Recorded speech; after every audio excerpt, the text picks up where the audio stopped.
Okay. Hi, ma'am. Good day. Can you tell me something about yourself? Hello, ma'am. Good morning. My name is Rosel. I'm 34 years old. Colombia, Philippines. I have a live partner. Okay. So, do you have any kids? Yes, ma'am. I have three kids, one boys and two girls, age 13, 7, and 5. Okay. How many siblings do you have? I have 10 siblings, 5 brothers, 5 sisters. I am seventh in the family. Okay. Tell me about your educational background. I am junior high school, ma'am. Okay. Do you have work experience abroad? No, ma'am, but I work here in the Philippines for 2 years and 3 months. Okay. What I is your work in the Philippines?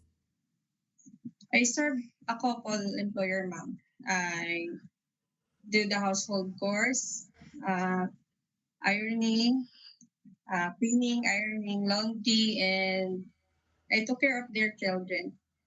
So, definitely, you work as domestic helper. Yes, ma'am. Okay. So, how would you describe yourself? I would describe myself as a hardworking, open, and honest person. I'm passionate about my work, and I know how to get my job done. Okay. Did you undergo to any kind of surgery? I have one CS section, ma'am, 5 years ago. So your surgery is cesarean 5 years ago. Yes, ma'am. Okay. Are you scared of dogs and cats? No, ma'am. I love them, So why do you want to and work abroad? uh, earn money and for my family. Can you repeat your answer, ma'am? Why do you want to work abroad? To earn money for my family, ma'am. Okay. So do you have any tattoo? Yes, ma'am. I have this one, ma'am.